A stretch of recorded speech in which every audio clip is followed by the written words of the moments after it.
Салам достор, мен атым Рия. Сыр сандык оюну башталды. Бул сыр сандыктын ичинде орус тилинин эрежелери бар. Ар бир жаттаган эрежеге 1 упай берилет.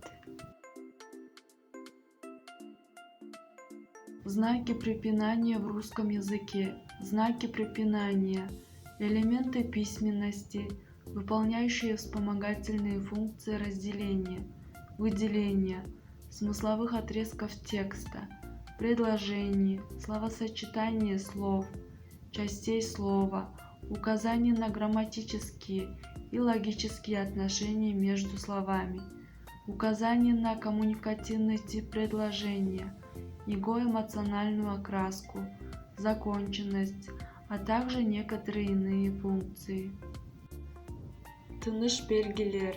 Тексттин, сүйлөмдүн, сөздөрдүн сөз айкалышынын, сөздүн бөлүктөрүнүн, семантикалык бөлүктөрүн бөлүүчү, көмөкчү функцияларды аткарган жазуу элементтери, сөздөрдүн ортосундагы грамматикалык жана логикалык байланыштардын көрсөткүчтөрү, сүйлөмдүн коммуникативдик тибинин көрсөткүчтөрү, анын эмоционалдык боёктору, толуктугу, ошондой эле кээ бир башка функциялары. Знаки препинания.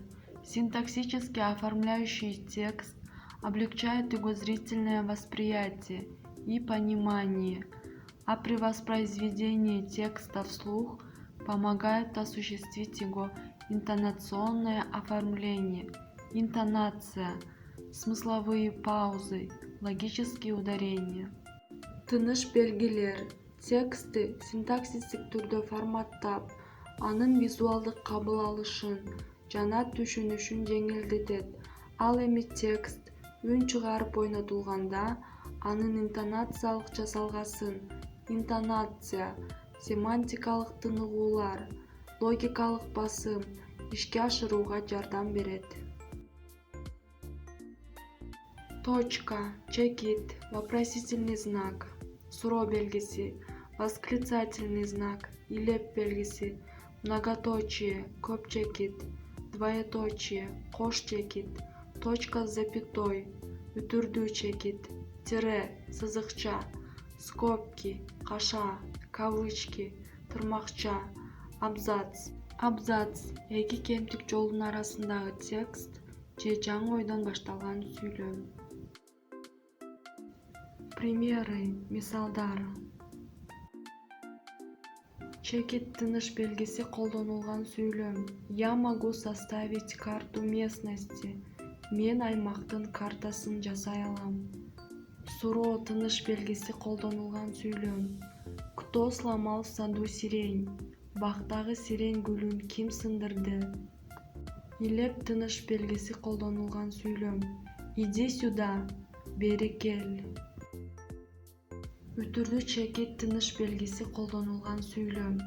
Всю ночь снились Элизе братья. Все они опять были детьми. Вместе играли, писали алмазными грифелями на золотых досках и рассматривали чудесную книжку с картинками, за которую отдано было полкоролевства. Түнү бою Элиза ага-инилерин түшүндө көрүп чыкты.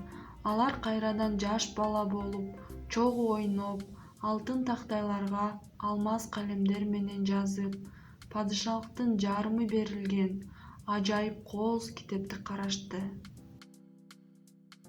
Сызыкча тыныш белгиси колдонулган сүйлөм.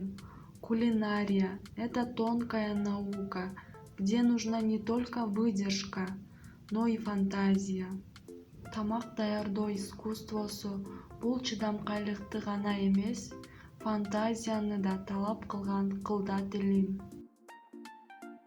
Каша тыныш белгиси колдонулган сүйлөм. Дикие лебеди, сказка, жапайы ак куулар, жомок. Душа моя, меня пугает положение твоей няни. Как она пережила совсем неожиданную разлуку с тобой. Жаным менин, багуучуңдун абалы мени коркутуп жатат. Ал сенден күтүүсүз айрылганын кантип башынан өткөрдү экен? Азаматсыңар достор, мынакей силердин упайыңар. Видеонун башында айтып кеткендей эле сыр сандык оюну башталды. Сыр сандыктын ичине 20 эреже топтолгондон кийин мен оюн ойнотом. Жеңип алгандарга белектер бар достор. Автоунаа менен iPhone эмес, жөнөкөй эле белектер. Анда эмесе эрежелерди жаттап, белектерге да ээ болгула. Кийинки видеолордон көрүшкөнчө, кайыр кош.